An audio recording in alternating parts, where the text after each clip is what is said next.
Histoire pour les geeks, Patrice. Le tout commence en 1839. Tu sais, Patrice, on n'appelle pas les années-lumière pour rien. Hein? Non, non. C'est pas pour rien que on a nommé cette époque-là les années-lumière parce qu'il y a une explosion de cerveau, une explosion de concepts, d'idées, de révolutions dans tous les milieux. Et Alexandre Raymond Becquerel, surnommé Raymond Becquerel, a été le père découvreur de plusieurs choses. Là. Il ne porte pas le mot Becquerel pour rien. Là. C'est aussi lui qui a découvert l'unité de mesure pour le rayonnement, ces choses-là. A découvert l'effet photovoltaïque tout à fait par hasard. Là. Il faisait des recherches pour développer des piles, d'autres choses du genre. Puis il s'est rendu compte qu'en immergeant des plaques de métal dans un acide, lorsqu'il les éclairait avec une lampe de poche, il y avait un léger effet de courant électrique qui se développait sur une des anodes.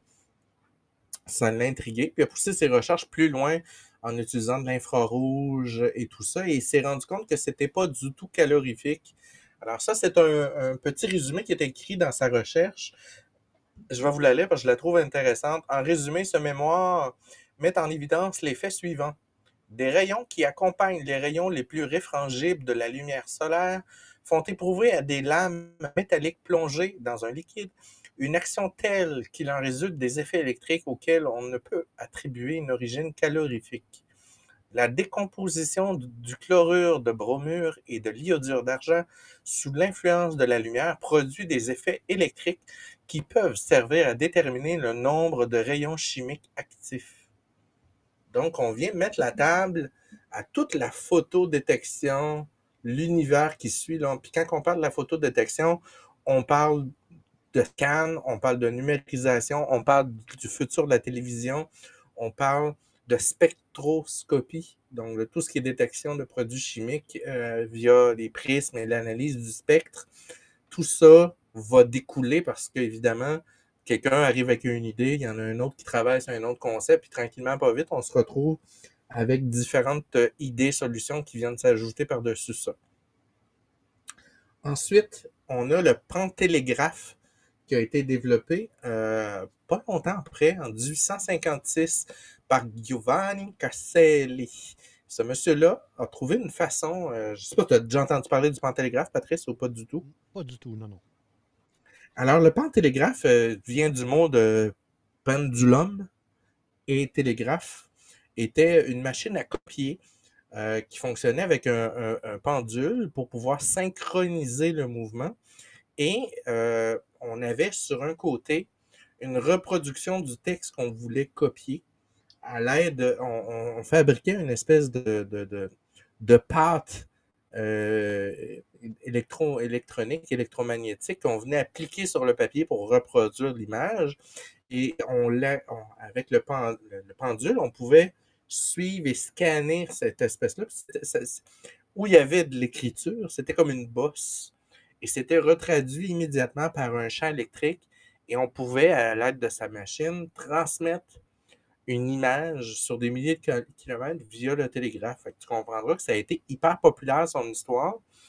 Ça marchait quand même super bien. Un des problèmes qu'on avait, c'est que pour être capable d'avoir une image ou une reproduction de texte qui était fidèle d'un côté et de l'autre, on avait le phénomène du clock. Donc, on devait synchroniser les pendules au même rythme des deux côtés. Donc, on devait.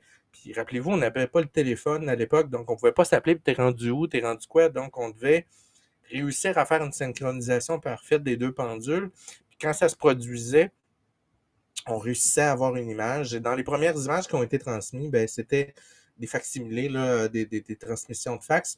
Puis on a M. Poincaré, le président de la France, qui a transmis une dépêche avec sa signature dedans. Ça a fait le tour de la France à l'époque. Donc ça a été un super appareil qui allait mettre la table sur un principe qui a été utilisé, qui est encore utilisé de nos jours et qui a très peu changé au niveau de la numérisation. En 1907, on a le bélinographe, ça s'en vient, un petit délai dans mes images, pardonnez-moi. Le bélinographe qui a été inventé par Édouard Belin, un autre Français Il y avait beaucoup, beaucoup de développement en France et en Angleterre. Ben alors, Édouard Belin a présenté son invention en 1908. Ça a été utilisé tranquillement, pas vite. C'était un peu le même principe. Donc, on avait un cylindre qui tournait et un balayage qui se faisait avec une cellule photovoltaïque qui détectait les différences de luminosité entre le noir et le blanc et c'était transmis via le télégraphe à l'autre côté. C'était beaucoup plus précis que le pantélégraphe et ça a été développé en millions d'exemplaires. Ça a fait le tour et toutes les équipes de journalistes à travers le monde avaient ce genre de système-là parce que c'était hyper pratique. On pouvait transporter ça sur soi ou à peu près. On allait brancher dans un bureau de télégraphie, puis on était capable de transmettre une dépêche de faire une image, un croquis sur un dessin, puis de le transmettre immédiatement à l'autre bout du monde pour être capable d'en faire une image. Et en 1920, on a commencé à aller plus loin avec les équipes de RCA et compagnie pour pouvoir pousser la possibilité de transmettre par ondes radio ces images-là. Donc en 1920, on transmettait les premières images via l'effet radio. Puis en 1927, ben là, on avait complètement développé la cellule photovoltaïque telle qu'on la connaît de nos jours. Puis là, on avait des transmissions hyper fidèles avec des différences de gris qui étaient pas mal plus grandes. Donc, on était capable d'avoir des ombres dans les images, ces choses-là. Donc, on venait de passer à une étape autrement plus importante. C'est là qu'on voit de plus en plus apparaître des photographies qui étaient prises pendant des événements, puis on pouvait les transmettre via le système télégraphique. Mais ça nécessitait le même genre de machine quasiment des deux côtés, là, on s'entend? Pour être capable de. Totalement. Oui. Ouais, puis il fallait la synchroniser aussi. C'était un Ouais. problème qui était. Ouais. On n'avait pas le choix. L'effet photovoltaïque, pour faire une explication simple, on a parlé quelquefois sur la chaîne, Patrice, du principe des transistors, des transistors NPM ou PNM, qui sont des transistors qui sont dopés avec des atomes de potassium de mémoire d'un côté et des atomes de bore d'un autre côté, ce qui fait que ça va créer des trous et des plus, donc des endroits où il va y avoir un excès de charge versus un endroit où il va y avoir un manque de charge électrique. Et lorsqu'on a un rayon solaire, un photon, avec une énergie minimale, en passant, Einstein a fait le test, et l'énergie minimale pour la transmission, pour être capable d'avoir un effet, c'est 2 électronvolts. Ce n'est pas beaucoup, mais c'est quand même une limite minimum à atteindre pour être capable d'avoir l'effet photovoltaïque. Donc, ça excluait les longueurs d'onde à l'époque qui étaient très basses, là, comme l'infrarouge, ces choses-là. On doit avoir une longueur d'onde qui sont maintenant au-dessus des 530 nanomètres. Donc, quand le rayon lumineux passe à travers la couche, il va évidemment exciter l'atome dans lequel il va rentrer, l'atome de potassium, qui lui, ayant un électron en trop, un électron de valence, cet électron-là va passer la couche entre les deux, Pn, et va aller se transmettre sur l'autre couche et va dégager un léger voltage qui, par addition, peut produire de l'électricité. Les panneaux solaires sont des cellules photovoltaïques, mais peut aussi servir de détecteur. Donc, on peut euh, appliquer la règle de s'il y a de la lumière, ça vaut 0, s'il n'y en a pas, ou le contraire, là, ça vaut 1. Ouais. S'il n'y en a pas, ça vaut 0. Et donc, on peut éclairer une surface et on comprendra que par réflexion, une ligne noire va réfléchir aucune lumière versus un endroit blanc dans la page. Et là, tout simplement par mesure de différence de potentiel, on va faire une onde qui va être réinterprétée de l'autre côté et qui va traduire une image. C'est pas trop Merci, complexe. ouais, merci Zandark pour l'abonnement du deuxième Merci, mois. C'est très Zandark. apprécié. Puis hey, notre petit widget, il marche. Zandark est apparu en haut dans notre bandeau. Donc, tout marche très bien. Fait que j'espère que je ne vous ai pas trop perdu, ma gang de vous autres. Des fois, je ne veux pas aller trop loin dans le technique parce que je ne veux pas perdre les gens. Donc, ensuite, Patrice, à peu près au même moment, un petit peu plus tard, je ne sais pas si tu as déjà entendu parler de ça, les tubes photomultiplicateurs. Non.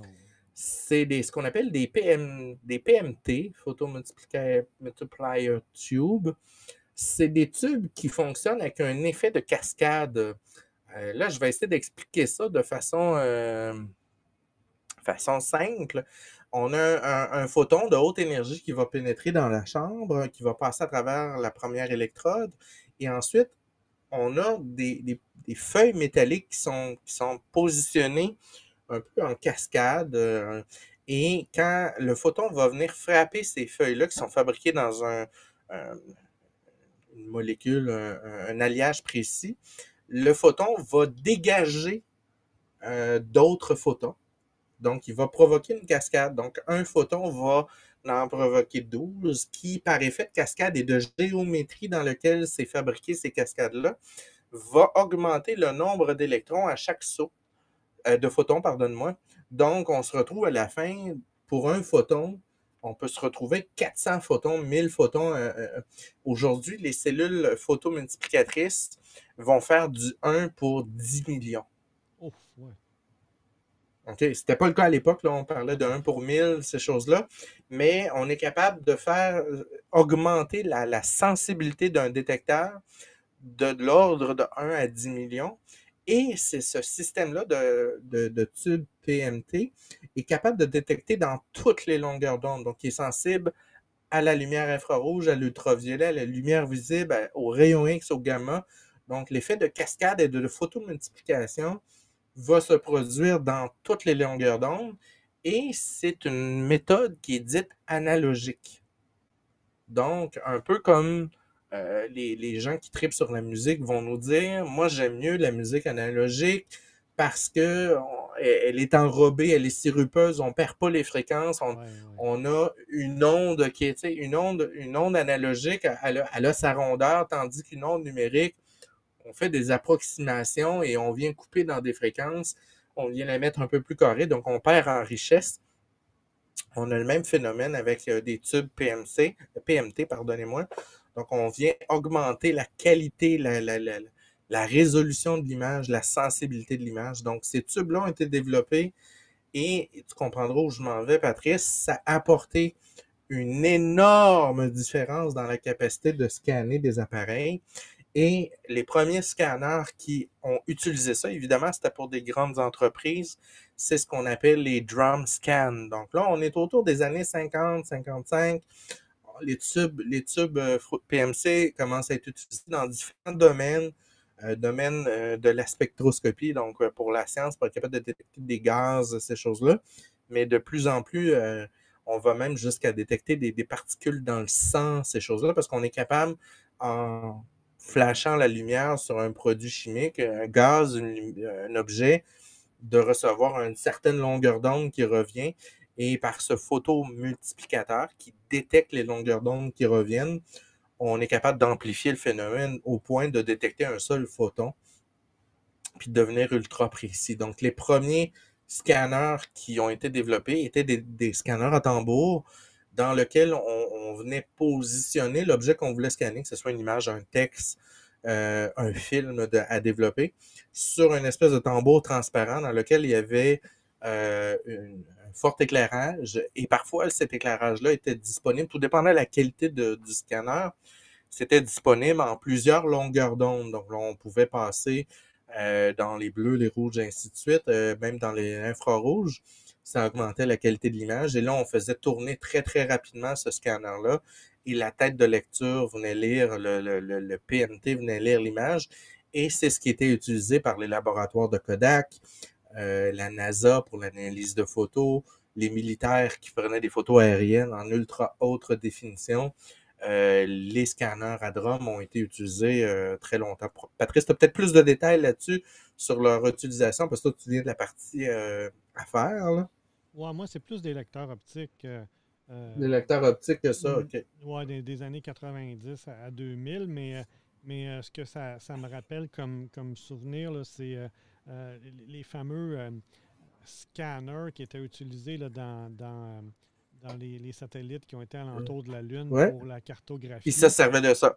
C'est ça, hein, c'était le même principe. Là. Ouais, ils passaient les photos là-dessus, puis là, ça prenait tout un spécialiste, parce que pour setter un numérisateur en tambour, un scanner, un drum scanner, il fallait apposer, il fallait d'abord nettoyer la fenêtre de manière tout à fait impeccable, là. Il fallait qu'il n'y ait aucune trace de doigt avec l'alcool, puis tout ça. On déposait de la Ouais. photographie là-dessus. on venait la coller avec un genre de mica pour éviter les réflexions en dehors de la photo. Et là, après ça, on partait ça. Puis là, c'était digitalisé ligne par ligne. Et on obtient encore de nos jours, parce qu'il faut savoir, Patrice, que les drone scanners sont encore utilisés de nos jours. On obtient encore une meilleure résolution avec ce type d'équipement-là que les prochains scanners dont je vais parler, qui malgré tout commencent à arriver nez à nez, mais pas encore totalement. Les différents types de scanners qui existent, il y en a plusieurs. Et là, c'est là que, Patrice, on va rentrer dans un peu ton domaine, mais je ne décrirai pas ces choses-là. Pour monsieur, madame, tout le monde, on utilise ce qu'on appelle les traditionnels flatbed, donc les traditionnels couchés à lit, qui utilisent une technologie différente des scanners à tambour. Je vais en parler tout de suite après. On a évidemment les scanners de production, les scanners ADF qui servent à scanner des documents qui vont rentrer, qui vont être loadés par le dessus. On a des scanners de type par-dessus, le mot français, je ne l'ai pas, il appelle ça des overhead, Oui. qui servent généralement à scanner des documents, des livres surtout, qui sont particulièrement faits pour avoir un champ de vision très profond. Donc, le miroir est placé différemment. Puis, pour ignorer les espèces d'effets d'ombre qui vont se produire par la courbure des pages. Donc, il va y avoir toute une autre façon d'approcher ça. On a les scanners manuels qui apparaissent depuis quelques années, qui sont de plus en plus populaires. Là, des petits scanners qu'on peut mettre dans son porte-document. Puis, il suffit de balayer notre document tranquillement, pas vite, à une vitesse constante. Ça donne des résultats pas si tant pire. Ça dépend de l'écriture, ça dépend de l'éclairage, ça dépend. Si vous scannez un papier glacé, ça marche pas super bien. Si vous allez trop vite, ça va pas super bien. Mais ça se développe. On a évidemment les scanners à très grand format pour scanner des immenses banderoles, ces choses-là qui sont évidemment plus grands.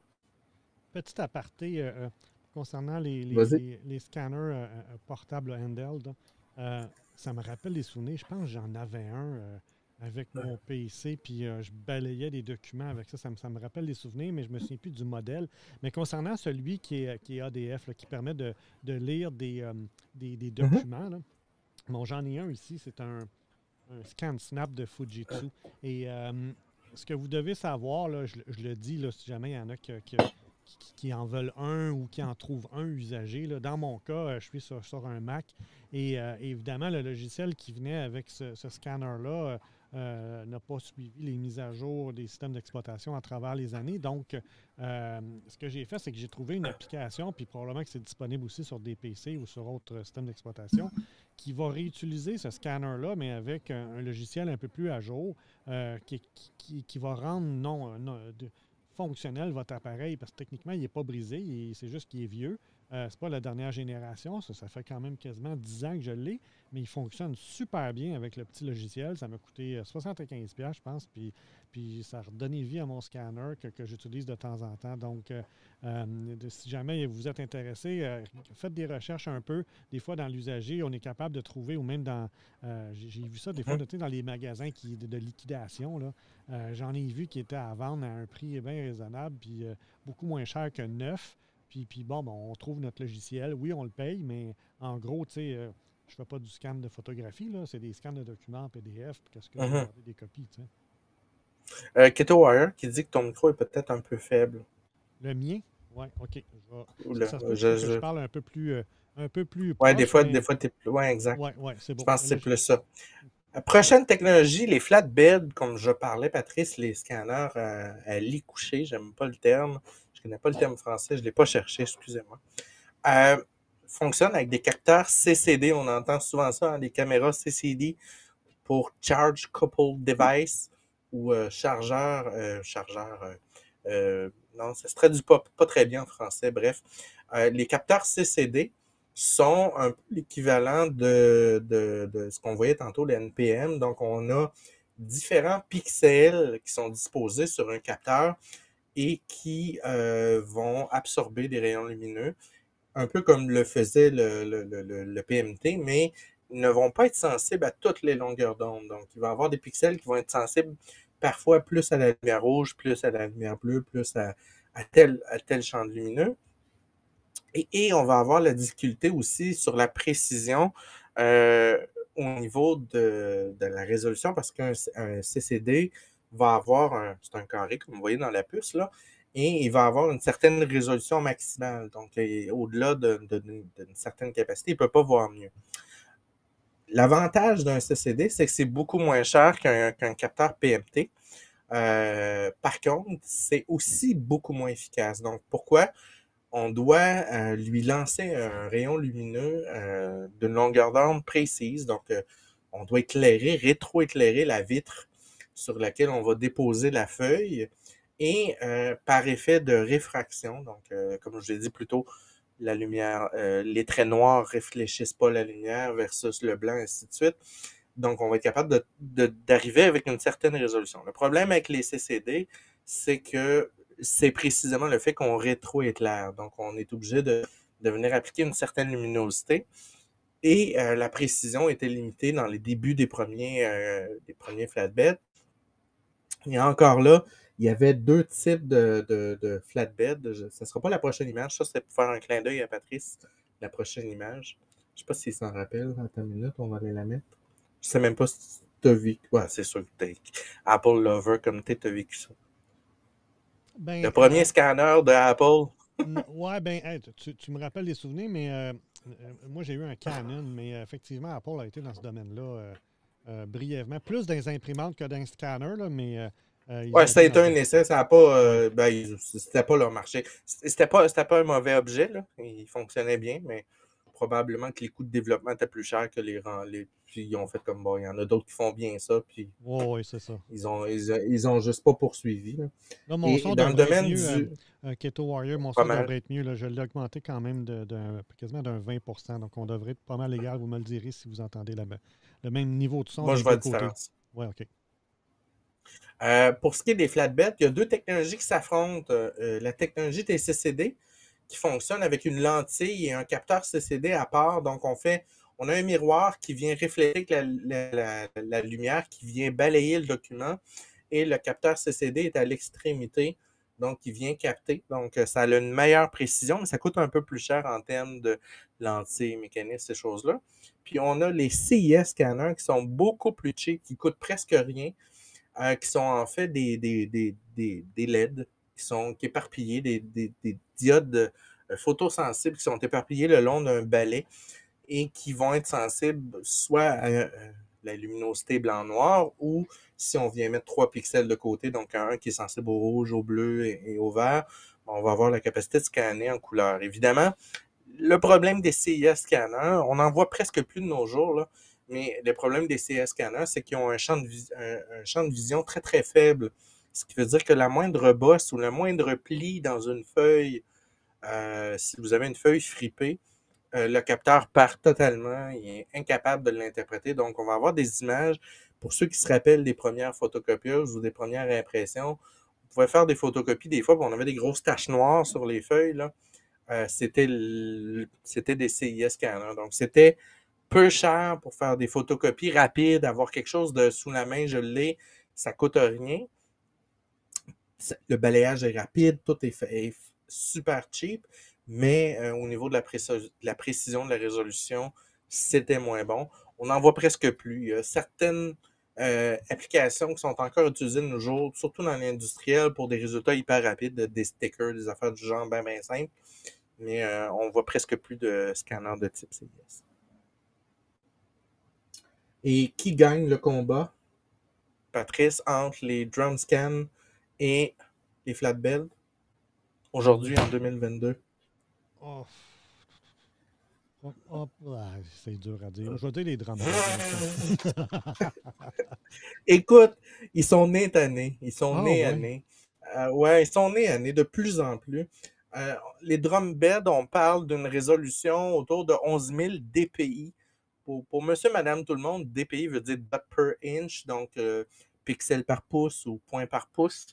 Donc, plus ton dpi est élevé, plus ta résolution va être importante. Monsieur, madame, tout le monde, on fait du scan autour de 300 dpi, puis on est Ouais, bien c'est ça. heureux, puis on a une belle image, tout ça.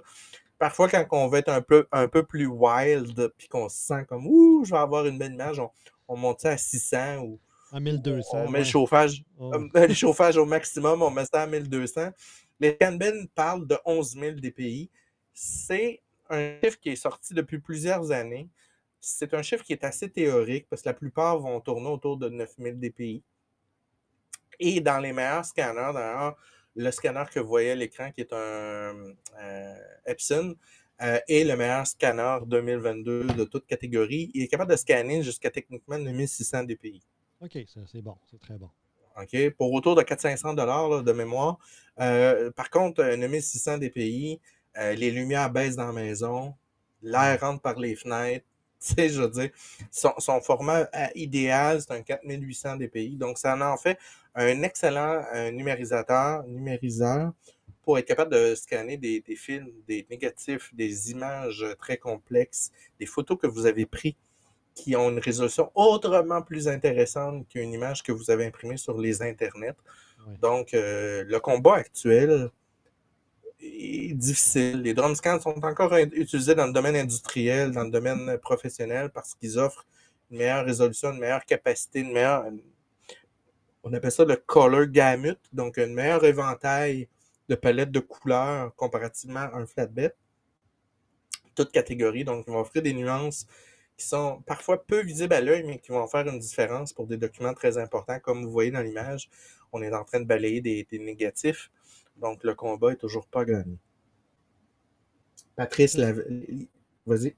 Je ne sais pas si les ventes sont encore très élevées de ces types de scanners-là, parce que j'imagine qu'avec les années, les besoins de scanner sont de moins en moins grands qu'ils l'étaient il y a peut-être 15 ou 20 ans, là, j'imagine.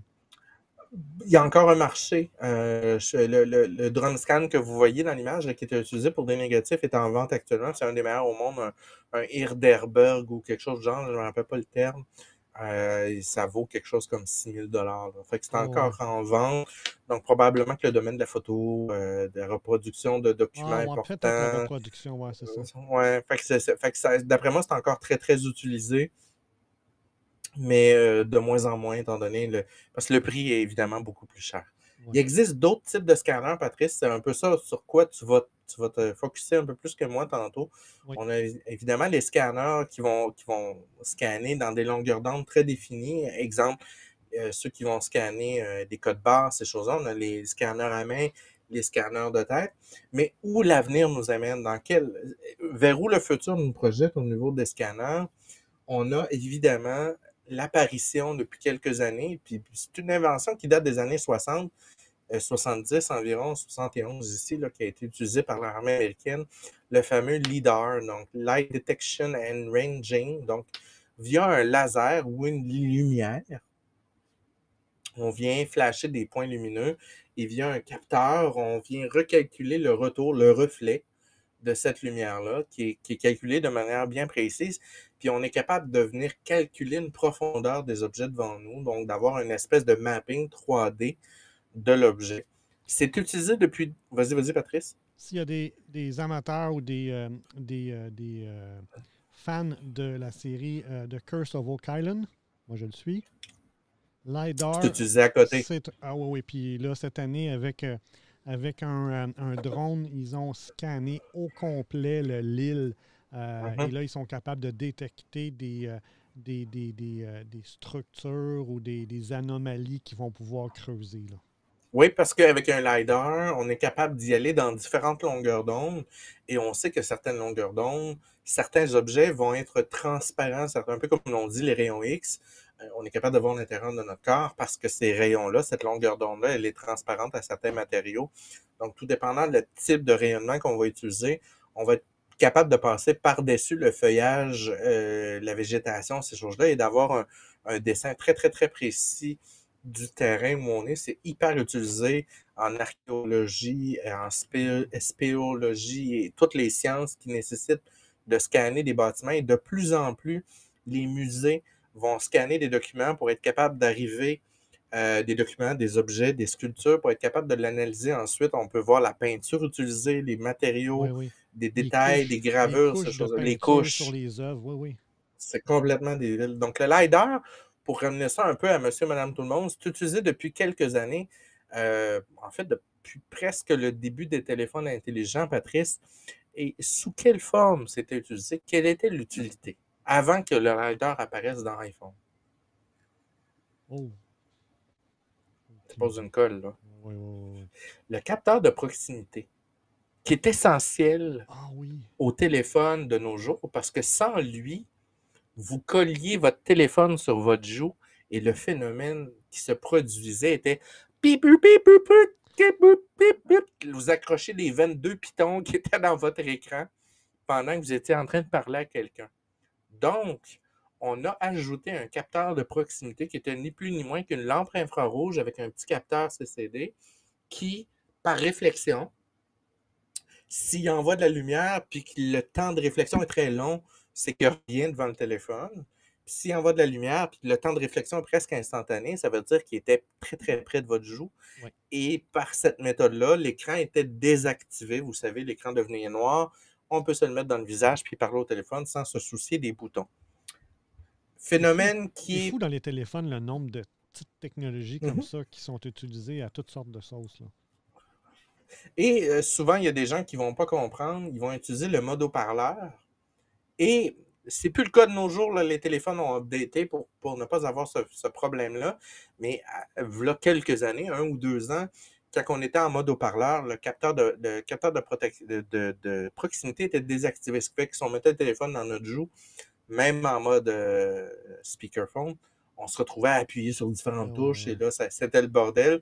C'est revenu. Puis il y a certaines personnes aussi qui éprouvaient des problèmes. Vous saviez, quand on appliquait des écrans de protection sur notre téléphone, certaines personnes, moi je travaille pour Vidéotron, on avait des clients qui appelaient en disant mon téléphone s'allume, s'éteint, s'allume, s'éteint, s'allume, s'éteint. Mais oui, première chose qu'on apprenait, ils avaient sacré un film de protection sur leur téléphone Ben oui. et ce film de protection-là venait cacher le capteur CCD.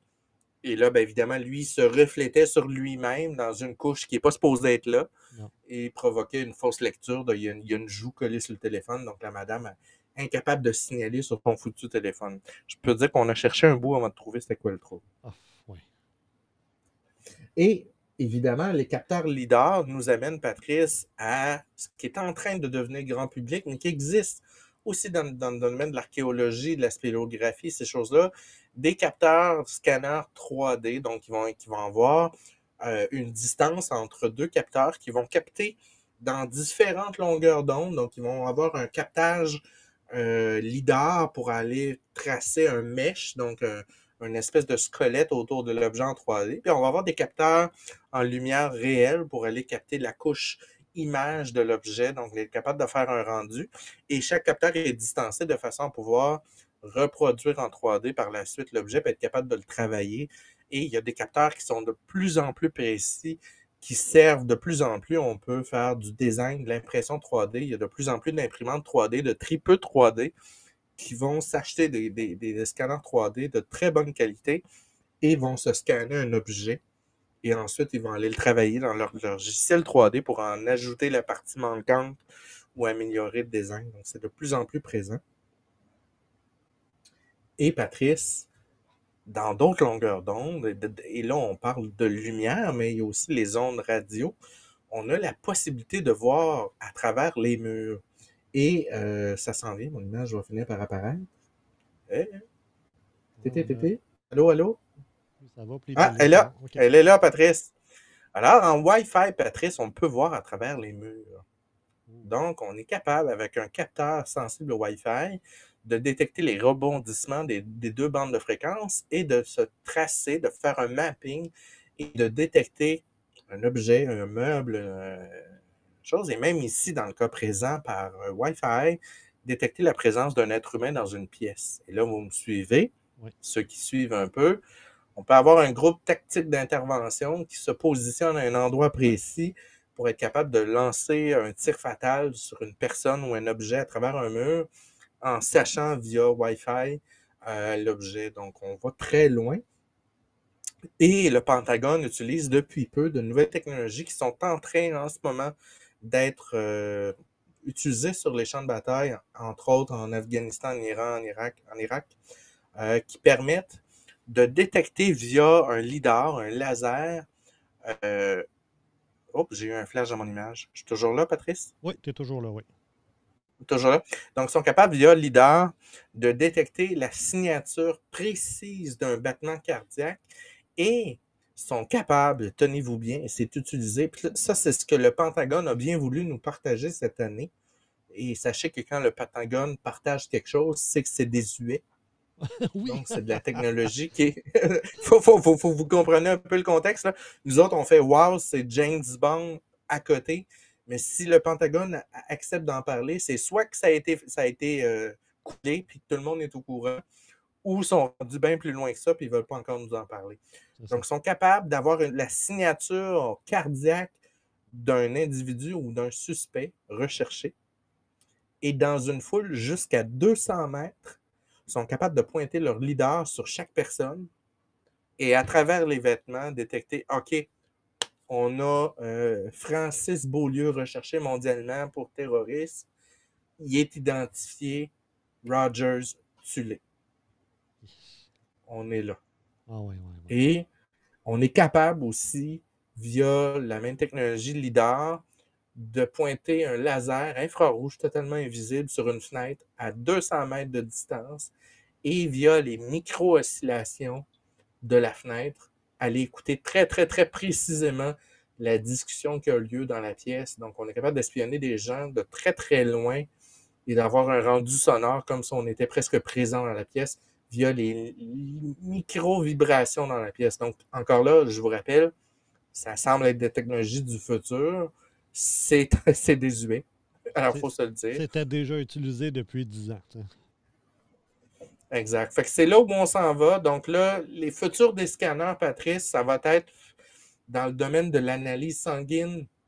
On va avoir de plus en plus de microchips dans lequel, avec plusieurs différentes longueurs d'onde, on va être capable d'éclairer le sang de quelqu'un puis de faire un diagnostic rapide par photo-analyse, donc la spectroscopie du sang, capable de savoir quelle maladie vous avez, quel type de phénomène. On va être capable d'identifier des virus, des microbes, parce qu'ils vont avoir une réflexion différente au niveau du sang. Donc, on s'en va là. On s'en va dans la direction où on va joindre différentes longueurs d'onde, différentes fréquences pour arriver avec des super capteurs. On est dans le domaine de la recherche, dans le domaine professionnel. Alors, on peut dire que dans les 10 à 15 ans, le public va commencer tranquillement par vite à avoir ce type de capteurs-là qui vont capter des différentes fréquences.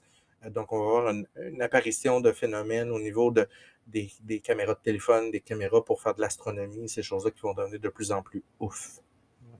Alors, c'était tout, Patrice. C'est sûr que le domaine médical risque de beaucoup utiliser ce genre de découverte-là, là, parce que si ça peut nous éviter des interventions, des prises de sang, des choses qui peuvent être faites à distance ou à tout le moins là, rapidement dans un délai où on est capable de porter un diagnostic ou de prendre une décision, là, ça peut avoir des effets bénéfiques. Là. Fait que c'était tout pour mon segment.